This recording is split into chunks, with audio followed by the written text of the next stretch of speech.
안녕하세요. 지혜의 숲에서 길을 찾는 여러분과 함께하는 시간입니다. 사랑은 아름답다고들 하죠. 하지만 르네상스 시대의 냉철한 전략가 니콜로 마키아벨리가 이 말을 들었다면 아마 코웃음 쳤을 겁니다. 그에게 사랑이란 향수를 뿌린 조용한 전쟁에 불과했기 때문입니다. 우리는 사랑에 빠졌다고 믿지만 한 걸음만 떨어져서 보면 실은 보이지 않는 영토 협상을 벌이고 있습니다. 일시적인 안전을 대가로 영혼의 조각들을 내어주고 상대의 애정이 나를 거절과 상실, 그리고 고통스러운 진실로부터 지켜줄 것이라 희망합니다. 이 진실을 마주할 준비가 되셨다면, 그리고 앞으로도 이런 깊이 있는 통찰을 원하신다면 잠시 시간을 내어 구독과 좋아요를 눌러주세요. 여러분의 작은 클릭 하나가 저희에겐 세상을 바꿀 큰 힘이 됩니다. 자, 이제 시작하겠습니다. 하지만 경고합니다. 지금부터 듣게 될 이야기는 당신이 그토록 믿어왔던 사랑의 환상을 산산조각 낼지도 모릅니다. 하지만 그 아픔 끝에 당신은 잃어버렸던 자신만의 굳건한 척추를 되찾게 될 것입니다. 우리는 사랑이 신성하며 인간은 본능적으로 연결과 충실함, 그리고 운명의 상대를 갈망하도록 만들어졌다고 배웠습니다. 그렇다면 질문 하나를 던져보겠습니다. 사랑이 그토록 순수하다면 왜 그토록 많은 사람들을 왜 한때 당신의 마키아벨리는 놀라지 않았을 겁니다. 그는 대부분의 사람들이 평생 외면하려 하는 진실을 꿰뚫어 보았기 때문입니다. 인간의 본성은 낭만적이지 않습니다. 이기적이고 반응적이며 생존을 위해 설계되었습니다. 무조건적인 사랑이 아니라 철저히 자기 이익을 위해 움직입니다. 독일의 철학자 쇼펜하우어는 말했습니다. 연민은 환상이다. 그 밑에는 권력의 의지가 숨어 있다. 우리의 가장 다정한 순간들조차 순수한 동기에서 비롯된 것은 아닙니다. 우리는 중요한 사람이 되고 싶어서 귀를 기울이고 필요한 존재가 되고 싶어서 무언가를 내어주며 자신의 공허함과 마주하기 싫어서 곁에 머뭅니다. 프랑스의 사상가 파스칼은 심장에는 이성이 알지 못하는 그 나름의 이유가 있다고 말했지만 마키아벨리는 아마 이렇게 반박했을 겁니다. 그 이유란 대부분 위장된 이익 계산일 뿐이다. 당신은 사랑이라는 감정에 이끌려 파트너를 선택했다고 생각합니다. 하지만 만약 당신의 무의식이 안전함, 가치 있는 존재로 인정받는 느낌, 혹은 찰나의 우월감을 기준으로 상대를 골라왔다면 어떨까요? 주변을 둘러보십시오. 관계는 잔인함 때문에 깨지는 것이 아닙니다. 본능 때문에 무너집니다.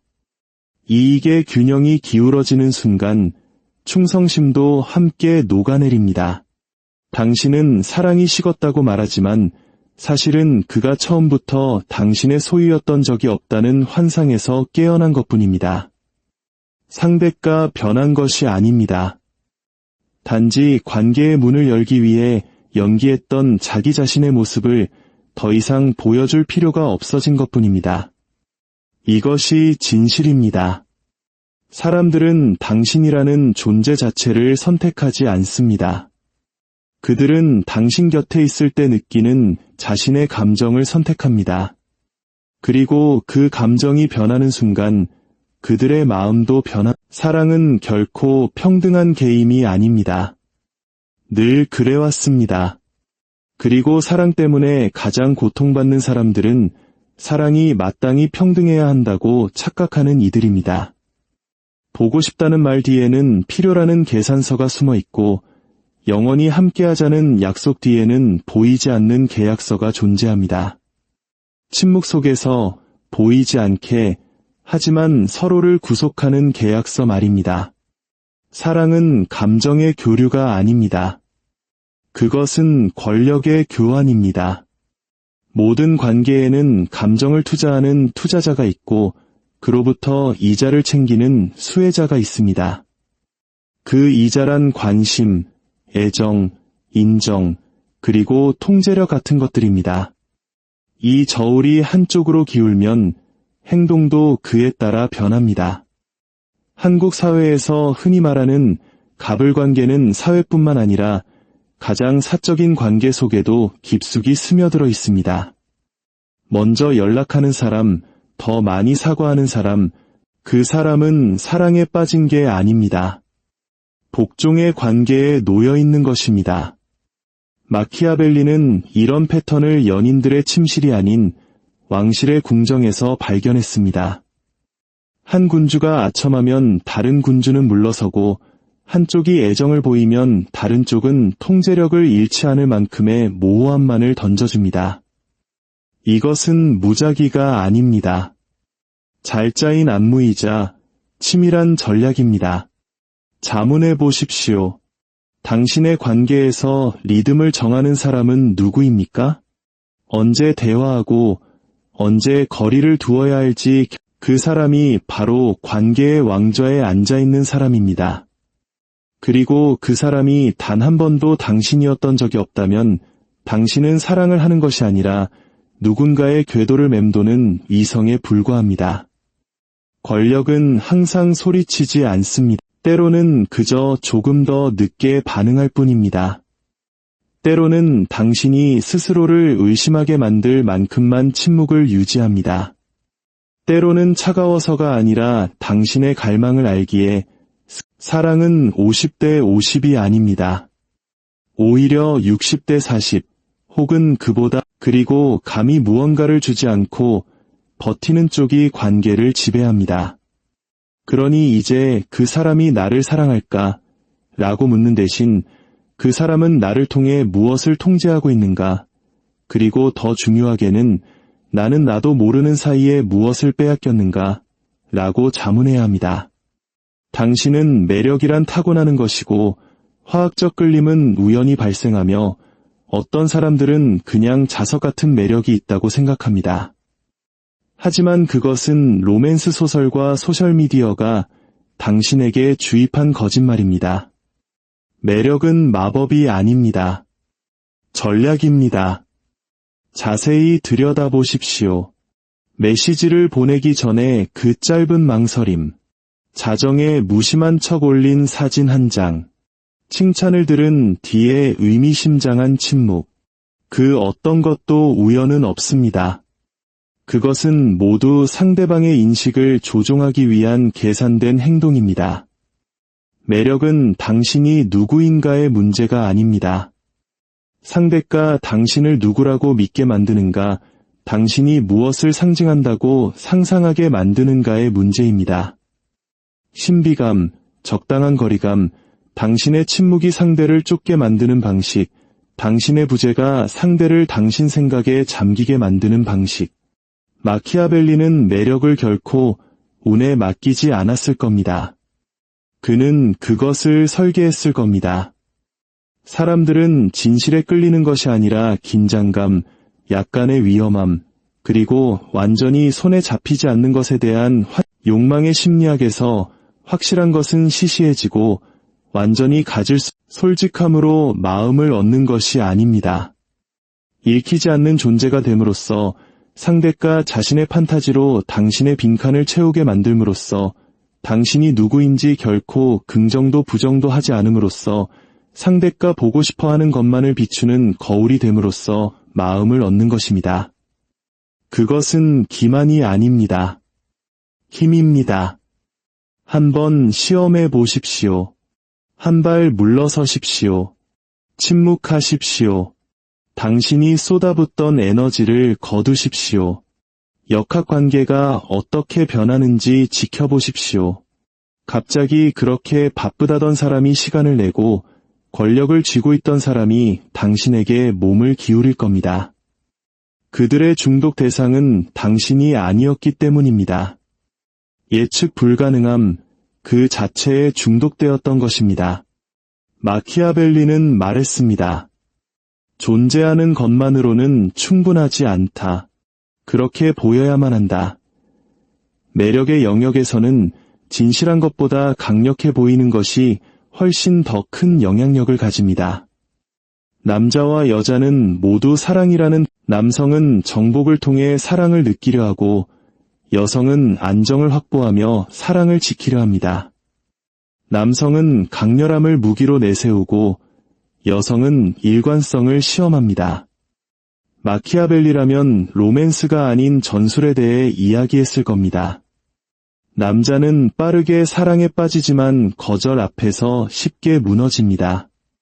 여자는 신중하게 사랑을 시작하지만 모든 위험 신호를 서랍 속 증거물처럼 차곡차곡 쌓아둡니다. 남자는 공격수 역할을 하고 여자는 수비벽을 쌓습니다. 그리고 둘 다 상대방이 불공정한 게임을 한다고 생각합니다. 하지만 냉정한 진실은 이렇습니다.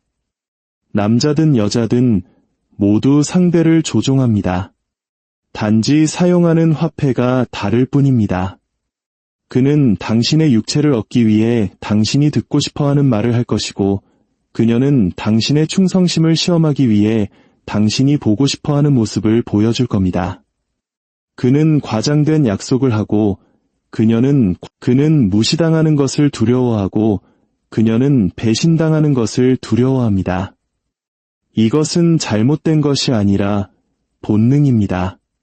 사랑 안에서 모든 사람은 무언가를 지키고 있습니다. 남자는 자신의 자존심을, 여자는 자신의 신뢰를, 그리고 누구도 먼저 칼을 내려놓고 싶어 하지 않습니다. 어떤 사랑은 힘이 아니라 항복입니다. 하지만 시적인 그런 종류가 아닙니다.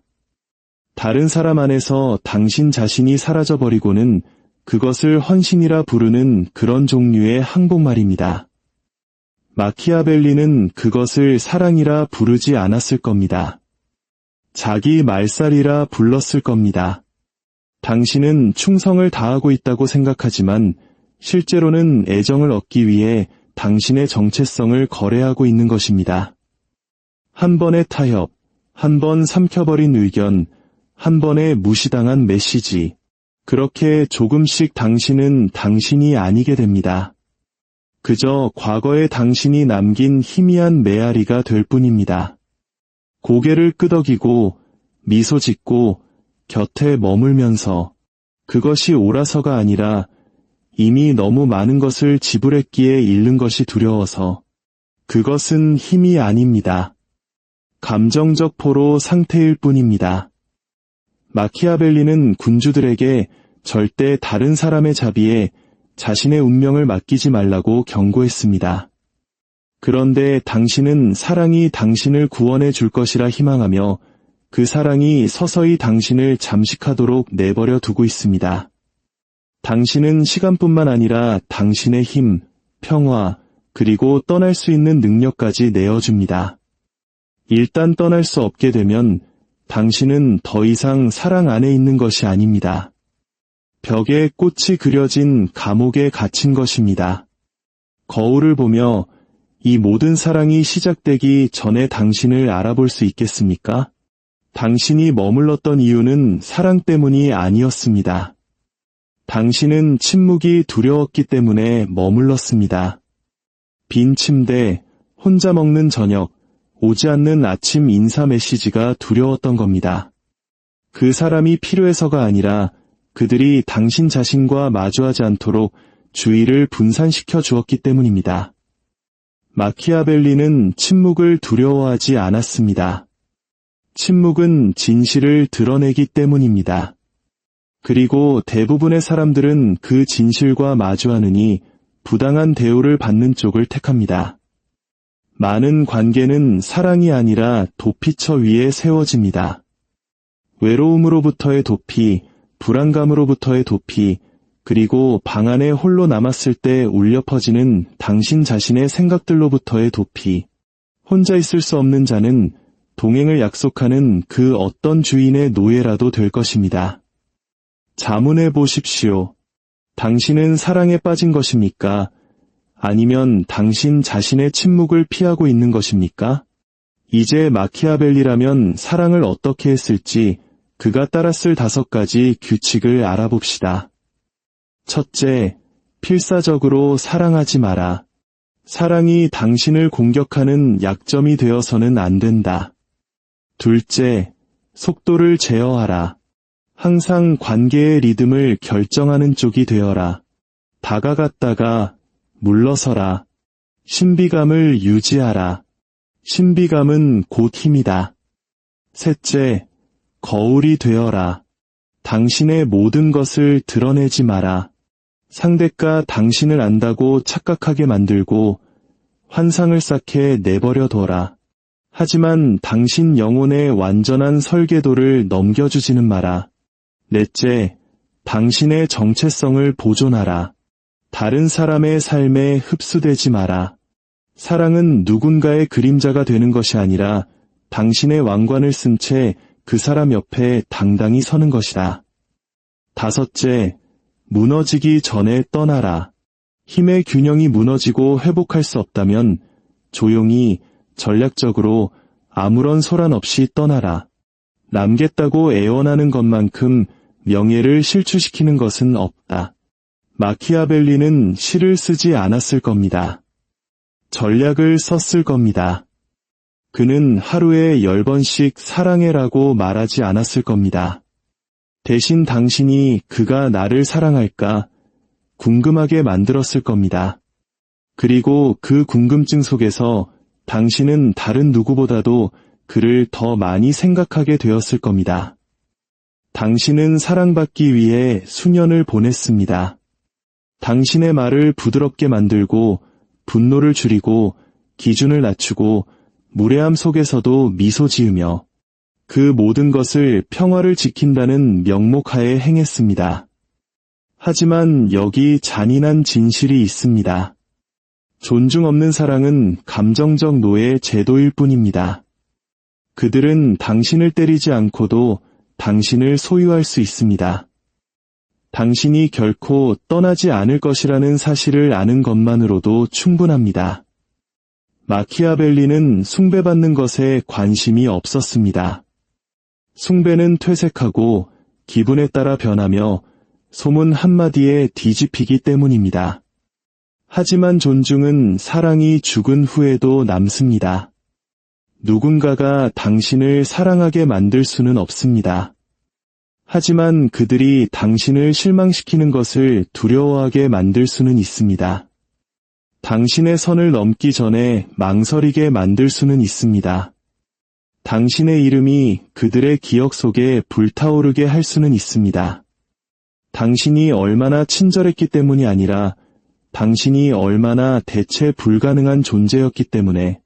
그러니 그들이 나를 사랑할까? 라는 질문을 멈추십시오. 대신 그들이 나를 조심스럽게 다룰 만큼 존중하는가? 라고 묻기 시작하십시오. 당신의 존엄성을 대가로 치러야 하는 사랑은 사랑이 아닙니다.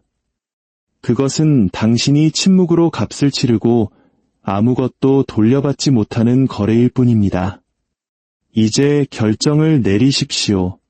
설명하고 애원하고 머무는 사람이 되지 마십시오. 사과도 복수도 없이 그저 거리와 힘만을 남긴 채 사라졌기에 그들이 영원히 기억하는 사람이 되십시오. 이제 당신의 경계선이 존중이 될 때 당신은 관심을 얻기 위해 피 흘리는 것을 멈출 겁니다. 품위를 위해 협상하는 것을 멈출 겁니다. 떠나는 것을 두려워하는 것을 멈출 겁니다. 그리고 그 순간 당신은 단지 사랑을 얻는 것이 아니라 당신 자신을 되찾게 될 것입니다. 당신은 누군가의 평화가 되기 위해 태어난 것이 아닙니다.